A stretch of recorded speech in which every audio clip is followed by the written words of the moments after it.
So what is up, guys? Nick here, helping you to master your technology. And I spent 6 months of owning this iPhone Air to realize that I have failed to convince myself to switch to it full time. And it's not for the typical reasons you might think. Well, this guy, he does YouTube videos. Of course, he's going to go with the Pro. Not really.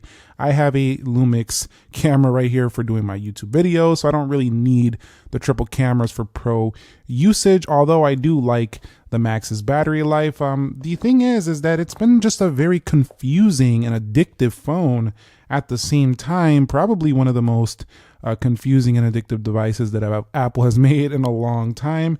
And by the end of this video, you're going to find out why. All right, guys, so let's just do a quick spec refresh. This does have a 6.5-inch display. This also does give you the A19 Pro chip, and we are going to get 12 gigs of RAM, and you do get a smaller battery versus like the Max and stuff of that sort. And you also just get a USB-C to USB-C in the box. That's about it. You're not going to get a charging brick or anything like that. So that's about it. And then you do get yourself that 18 megapixel ultra wide front facing camera with a 48 megapixel fusion on the rear.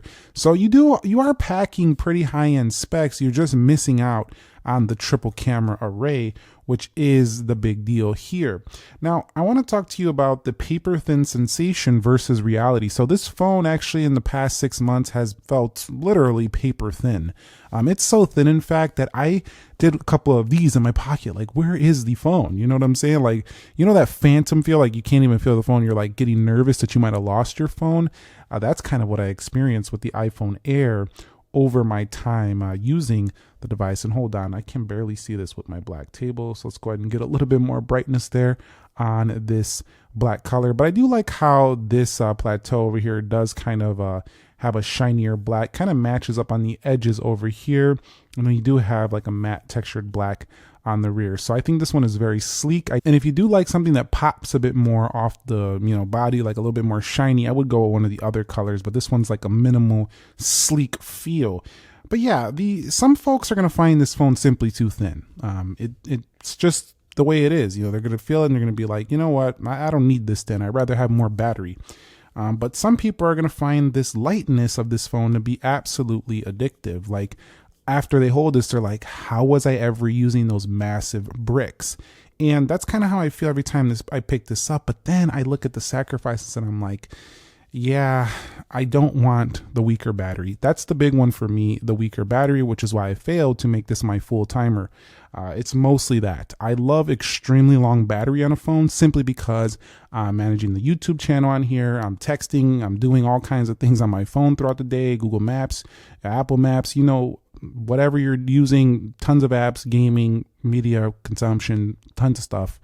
And I end up not liking how the battery is draining faster than the Pro series. However, that battery anxiety is the reality that I experience. Not everybody else is going to experience that because not everybody else is going to be using it as heavy. This is still an all-day phone, but the thing is, it's not much to spare. So I would say you have to really weigh how heavy of a user are you if you are going to buy the iPhone Air, because the truth of the matter is that heavy users are going to probably be annoyed with this after about 3 days and probably just go and get the Max. However, casual users and even people who are just not on their phone constantly are going to be absolutely thrilled with the lightweight of this and the fact of the matter that it still gets through most of the day. You can also enable this low power option, the low power mode, and you're going to get even better battery.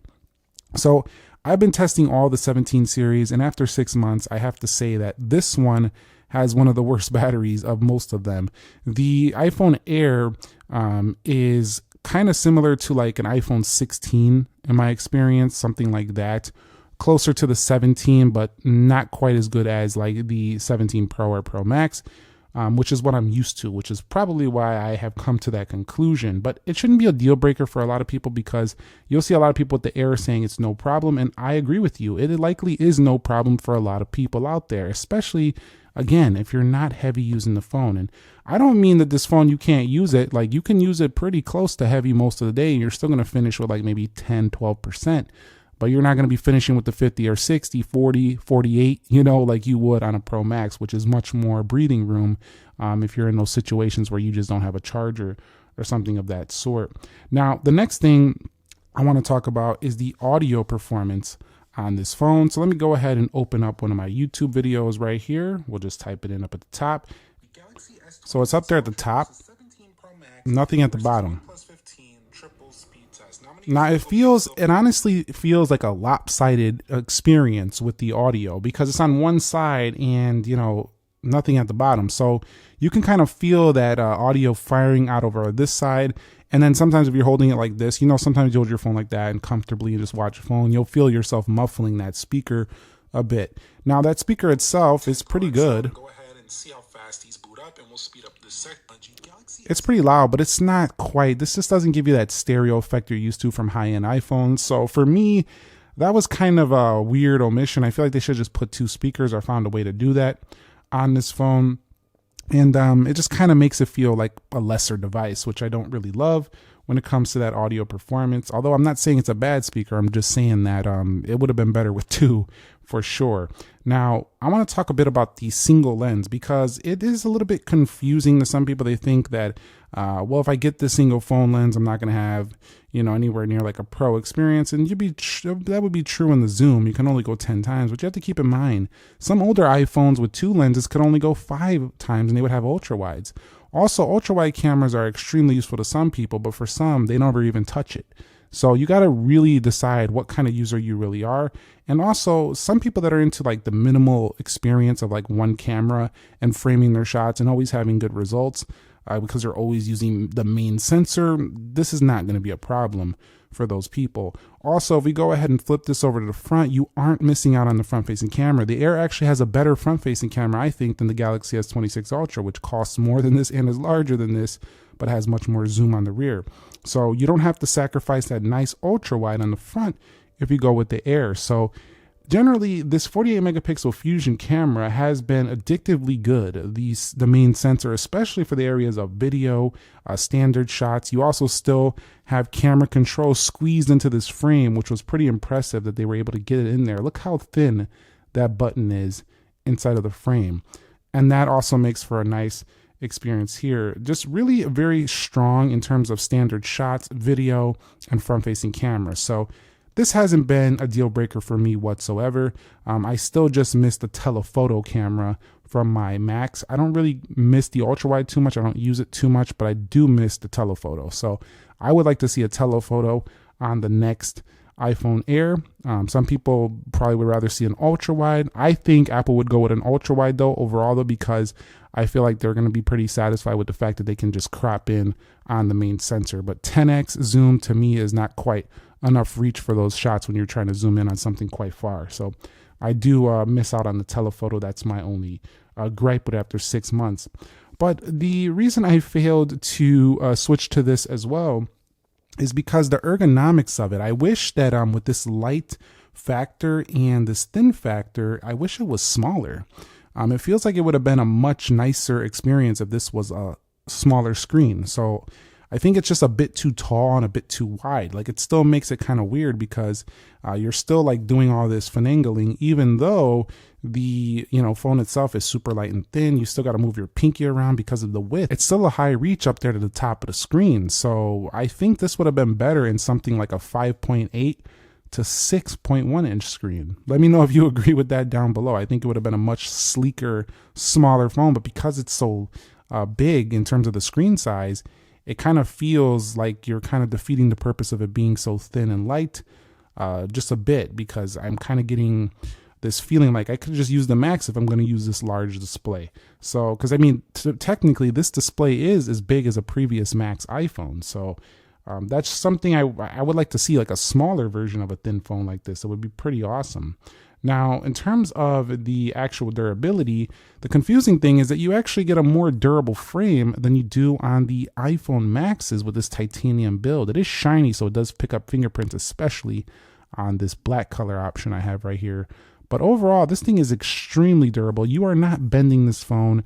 You are not going to break this on a drop. One thing I will notate though is that the camera sticks extremely far off the frame. They had to put pretty much everything in here, which is a pretty good engineering feat. But if you drop this, that camera is fully exposed if you don't have a case on it. That thing is going to just bang right on the ground, just boom, right on the ground. And that's going to be it for that camera if you're rocking this without a case.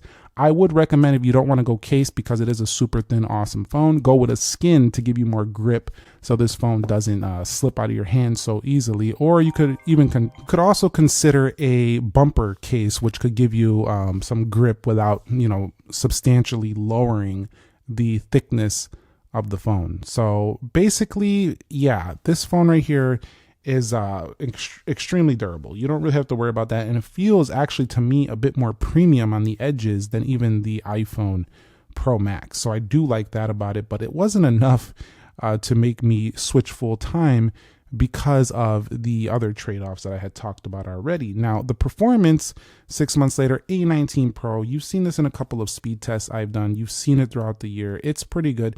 You don't get quite as much performance on the top end, like when you are using gaming and stuff like that. Like, it might get a little warm, throttle back a bit quicker than the Max, but for daily use, almost no one is going to notice a difference. And, having 12 gigs of RAM does give this a little more headroom than the 8 gig of RAM version base 17, probably in long-term performance with updates due to that 12 GB of RAM. But for most casual use, this thing can run heavy tasks all day, no problem. I didn't really have any app crashes, any slowdowns, nothing substantial. And to me, this overall phone just kind of reminds me of the M4, M5 iPad Pro 11, super thin, super light, super fast. Just what it reminds me of. And that 11-inch M4, M5, they don't usually have as good a battery as like the bigger versions, the 13 inches. They don't usually have a good a battery as some of the other iPads, but they're still really, really strong. So that's kind of what this reminds me a bit of. Now, when it comes to the display is just absolutely excellent on this phone. So if I just click any random article right here, when you look closely at these, at the text, it's extremely sharp and extremely bright. It's also very well tuned. I mean, the display literally looks like it came on any other Pro Max high-end iPhone.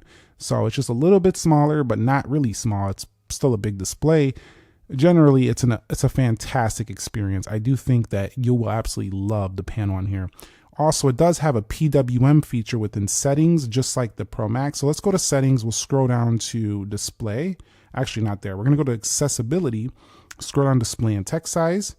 Scroll down and you'll see the display pulse smoothing. And I found this to be really easy on the eyes at low brightness, night shift, true tone at nighttime. Not quite as good as some of those high flicker rate, the other ones, some of the Chinese phones out there, but it's been pretty good overall. It hasn't really bothered my eyes too much on this phone. So absolutely excellent display. Still no split screen on a phone this big, kind of annoying. I wish iOS would give us some split screen still. I'm going to keep saying that. I'm going to keep beating that point until it happens, but it's still not here. We're still doing one app at a time. But for what it is, it's a pretty beautiful display. I really do like it, and I think you will as well. So I have the people after 6 months of using this who it's for, and I'll tell you why I failed to make this my full time. This is for the minimalist. You will absolutely love this phone. If you're into minimalist design, you are into minimalist feel, you are absolutely, this is like a dream phone for you. Like, let's just put it that way. The power user will hate this phone by about day 3. Here's why. Because it gets warmer than the Pro Max, especially under heavy use. It also is not quite as good on battery, and a power user needs great battery life.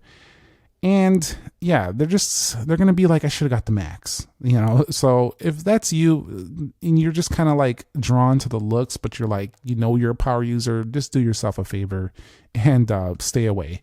You'll be probably much happier with a Max. If you want to try it out and see if that conclusion holds true, go for it, but I'm pretty sure it will. The target demographic for this is the fashionista. The person that is into just like, look at this. This is just fly. You know what I'm saying? Look at this style right here. But they'll probably won't even get the black. They would probably go with the gold or the blue or something that just pops more than this black right here. This one is more the minimalist color, I would say. But people also who just hate heavy phones will actually like this phone a lot. If you're just tired of the weighing down phone and you're just like, I like big screen phones, but I'm just tired of the heaviness. This is not confusing at all. Go for this thing right here. And I would say that the standout thing about this phone is mostly just it feels super different. It's lightweight, it's thin, and it just feels like something new. However, that doesn't mean that people are just going to change their ways, what they're used to, long battery life, and they're not going to give up the things they are used to and love just because this thing is new. So at the end of the day, the iPhone Air is more of a statement than a tool. That's the conclusion. That's what I'm coming to after about 6 months with this phone. It's a $1,000 statement that says, I'm making a statement. Look at this thing. And you know what? This thing actually it's a conversation piece. It's actually going to start some conversations. You whip this thing out in public. Some people are going to say, is that the iPhone Air? Like, nobody's going to say, is that the iPhone Pro? They've seen that thing for years. So it is a conversation starter still at this point. But the phone, the bottom line is that it gets warmer. It dies earlier than other phones. And I think for the right person, it's still an excellent option. That's why it still exists. But for me, the reason why I failed is because of I just want longer battery. It's as simple as that.